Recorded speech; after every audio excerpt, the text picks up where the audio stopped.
Assalamualaikum warahmatullahi wabarakatuh. Innal hamdalillah nahmaduhu wa nasta'inuhu wa nastaghfiruh wa na'udzu billahi min shururi anfusina wa min sayyiati a'malina. May yahdihillahu fala mudhillalah wa may yudlilhu fala hadiyalah. Asyhadu an la ilaha illallah wa asyhadu anna Muhammadan abduhu wa rasuluh la nabiyya wa la rasula ba'da. Qala Allah ta'ala fil Qur'anil Karim, ya ayyuhalladzina amanu taqullaha haqqa tuqatih wa la tamutunna illa wa antum muslimun. Fa ya ibadallah ittaqullah haqqa tuqatih. Kaum muslimin, jamaah salat Jumat yang semoga selalu dirahmati oleh Allah Subhanahu wa taala. Marilah kita bersyukur kepada Allah Subhanahu wa taala atas semua nikmat yang telah Allah berikan kepada kita hingga sampai saat ini dan apa yang sedang Allah persiapkan untuk kita berikutnya. Kemudian mari kita bersolawat kepada Nabi besar kita Muhammad sallallahu alaihi wasallam. Selanjutnya, sebagaimana wasiat para nabi dan para rasul, adalah hendaknya kita selalu meningkatkan keimanan dan ketakwaan kita kepada Allah Subhanahu wa taala, menjalankan semua perintah-perintahnya dan menjauhi semua larangan-larangannya. Kaum muslimin, jamaah salat Jumat yang semoga dirahmati oleh Allah Subhanahu wa taala. Pada kesempatan kali ini sejenak kita akan mentadaburi surat cinta dari Allah Subhanahu wa taala. Sebuah surat yang akan menginspirasi kita semua. Sebuah surat yang di dalamnya menyebutkan tentang ciri-ciri atau sifat daripada seekor hewan, yang dimana dari situ nanti kita bisa mengambil pelajaran, kita bisa berkaca apakah kita ini nanti lebih baik daripada hewan yang disebutkan dalam surat tersebut, ataukah hewan tersebut lebih baik daripada kita.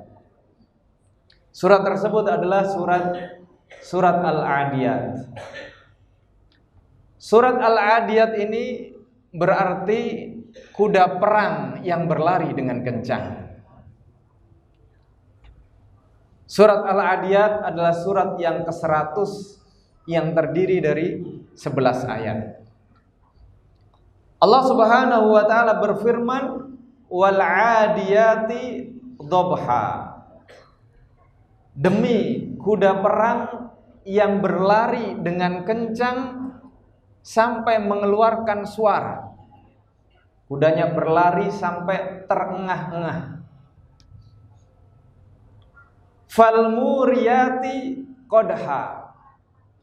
Dan kuda yang memercikkan bunga api karena benturan antara kuku kuda dan batu yang dilewatinya. Fal mughirati subha. Dan kuda yang menyerang secara tiba-tiba di waktu pagi.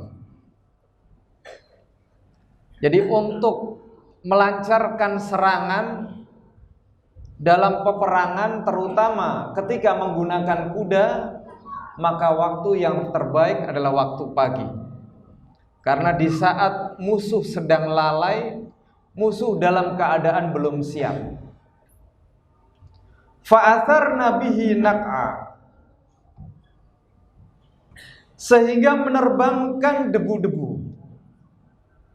Jadi kudanya berlari dengan kencang sampai terengah-engah. Kemudian saking kencangnya kukunya bertabrakan dengan batu sampai memercikan api.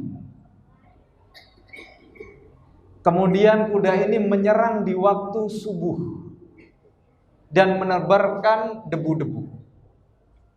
Fawasatna bihi jam'a, lalu menyerbu ke tengah-tengah kumpulan musuh. Jadi lari dengan kencangnya di waktu pagi, kemudian menyerbu pada musuh.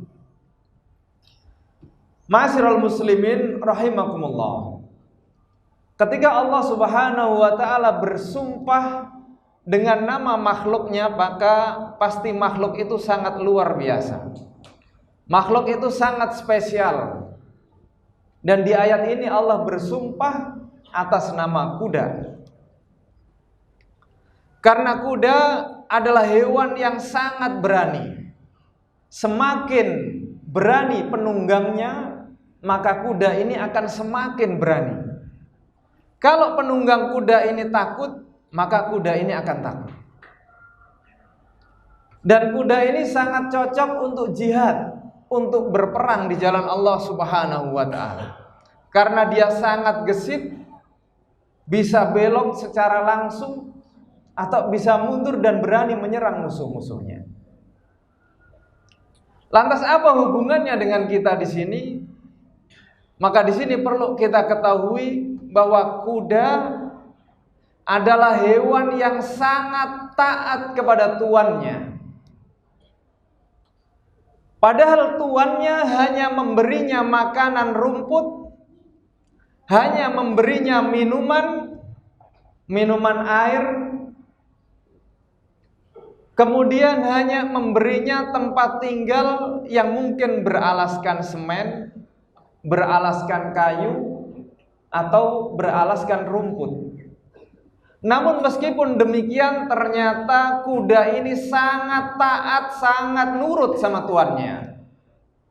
Dia diajak berperang, dia siap.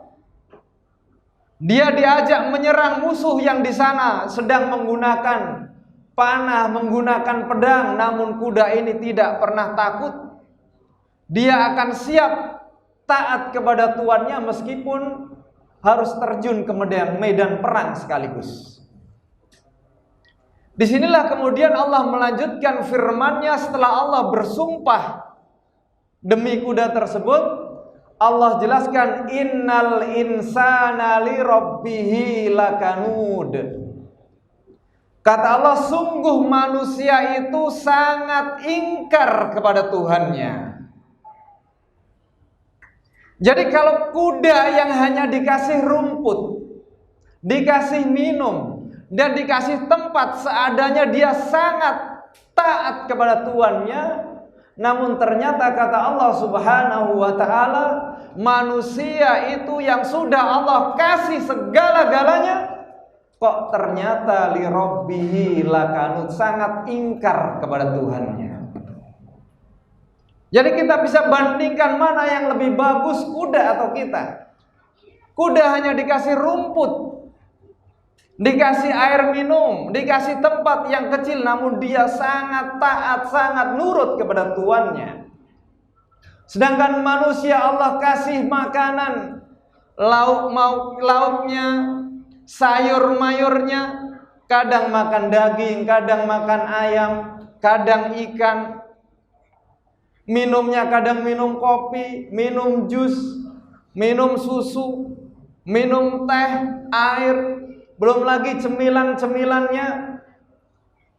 Belum lagi Allah kasih tempat tinggal dia. Dia bangunkan dia rumah. Di dalam rumah ada kamarnya. Tidur beralaskan kasur. Ada bantalnya, ada gulingnya, ada selimutnya. Namun ternyata innal insana li rabbihi lakanud. Namun ternyata manusia ini suka ingkar kepada Allah. Suka tidak taat sama Allah Subhanahu wa taala. Makanya Allah beri gambaran di sini tentang kuda. Berapa banyak nikmat yang Allah kasih kepada kita.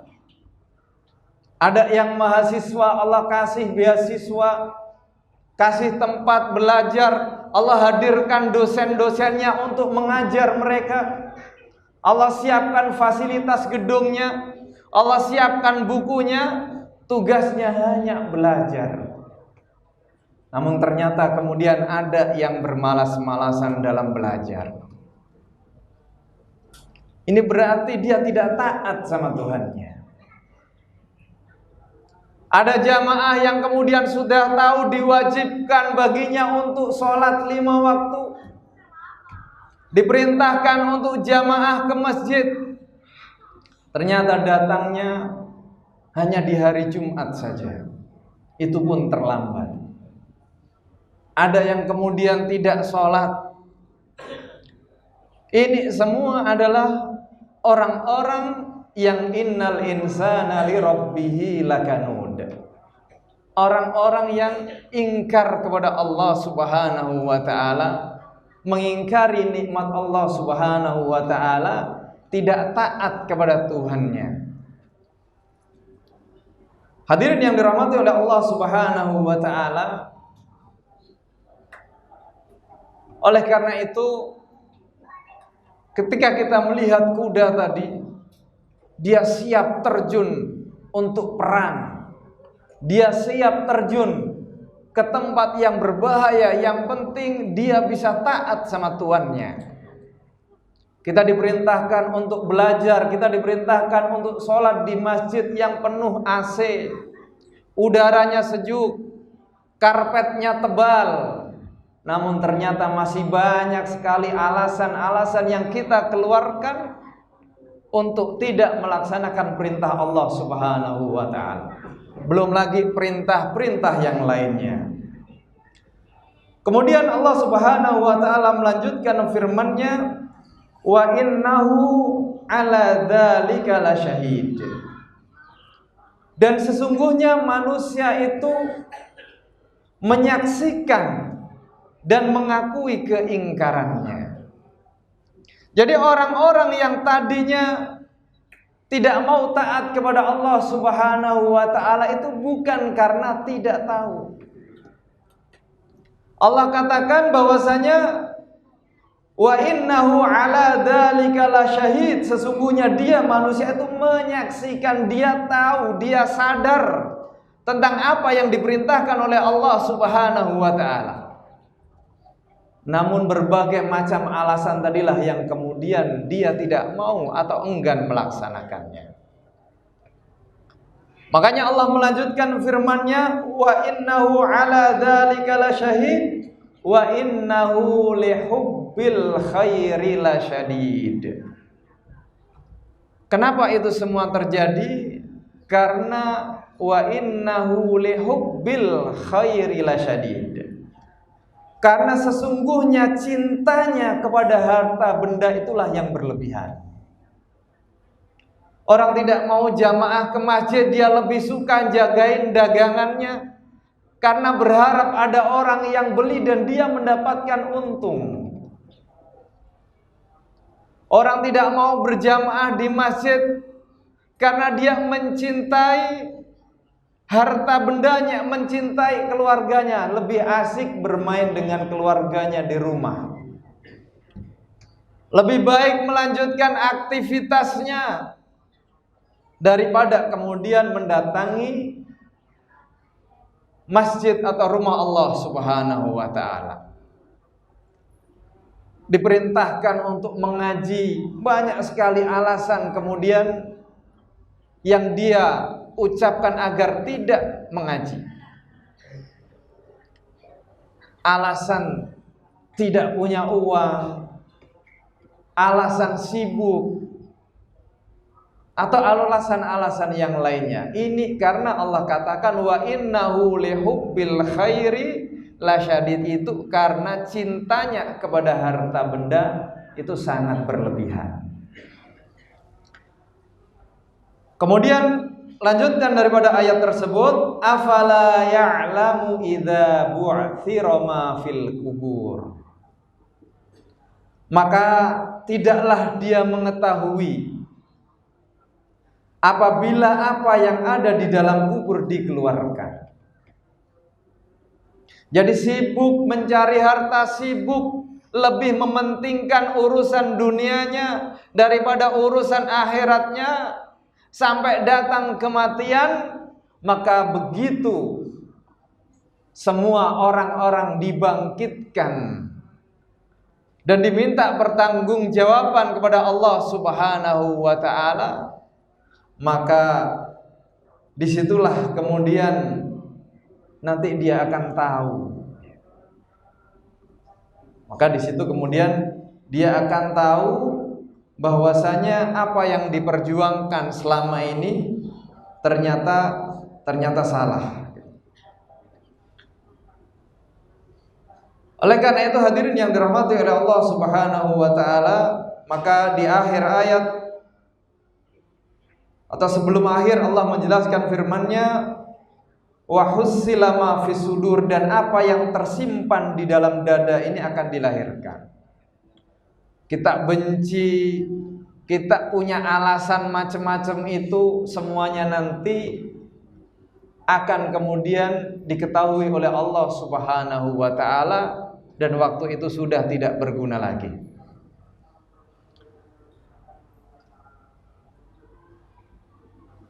Wa hussila ma fis sudur inna rabbahum bihim yauma idzil lakhabir. Jadi sungguh Tuhan mereka pada hari itu maha teliti terhadap keadaan mereka. Jadi antum sekarang bisa alasan apapun, bisa mengemukakan alasan apapun itu di hadapan manusia. Namun nanti di hadapan Allah Subhanahu wa taala tidak berguna alasan itu. Makanya di surat Al-Mulk dijelaskan, ketika orang-orang ini akan dilemparkan ke dalam api neraka, pertanyaan malaikat adalah alam ya'tikum nadhir. Bukankah sudah ada orang yang memberitahu ini? Bukankah engkau sudah tahu tentang ini? Di situ tidak ada alasan. Kita cuma bilang iya, sudah ada. Barakallahu li wa lakum lima fihi minal ayati wa dzikril hakim. Aqulu qouli hadza wa astaghfiruhu innahu huwal ghafurur rahim.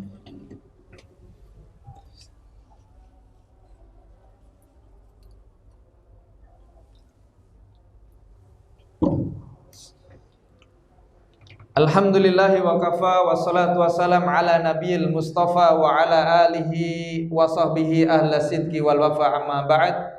Ya ayyuhalladzina amanu taqullaha haqqa tuqatih wa la tamutunna illa wa antum muslimun. Hadirin jamaah salat Jumat yang semoga selalu dirahmati oleh Allah Subhanahu wa taala. Dari khutbah yang singkat tadi, khatib mengajak kepada diri sendiri dan kepada hadirin semuanya untuk mengambil pelajaran daripada surat Al-Adiyat ini. Kita bisa mencontoh bagaimana taatnya seekor kuda kepada tuannya, meskipun hanya sedikit fasilitas yang ia dapat. Oleh karena itu kita sebagai manusia dengan banyak sekali fasilitas yang Allah berikan kepada kita, maka sudah selayaknya, sudah seharusnya kita harus lebih taat kepada Allah Subhanahu wa taala, menjalankan semua perintahnya dan menjauhi semua larangannya. Kemudian di antara bentuk kita bersyukur kepada Allah Subhanahu wa taala agar tidak termasuk orang-orang yang mengingkari nikmat Allah Subhanahu wa taala adalah meyakini bahwasanya semua fasilitas, semua nikmat yang Allah berikan kepada kita ini dari Allah Subhanahu wa taala, bukan dari karena kehebatan kita atau karena ilmu kita atau karena yang lain, namun karena Allah Subhanahu wa taala. Dan itu kemudian harus kita syukuri dan kita gunakan semua fasilitas itu untuk menggapai ridhonya Allah Subhanahu wa taala. Sebagaimana Allah jelaskan, wabtaghi fima ataqallah darul akhirah. Carilah apa yang Allah karuniakan kepada kita itu darul akhirah, akhirat kita. Semoga Allah Subhanahu wa taala selalu memberikan keberkahan kepada kita semua, membimbing dan menuntut kita sehingga kita bisa istiqomah di jalan ini.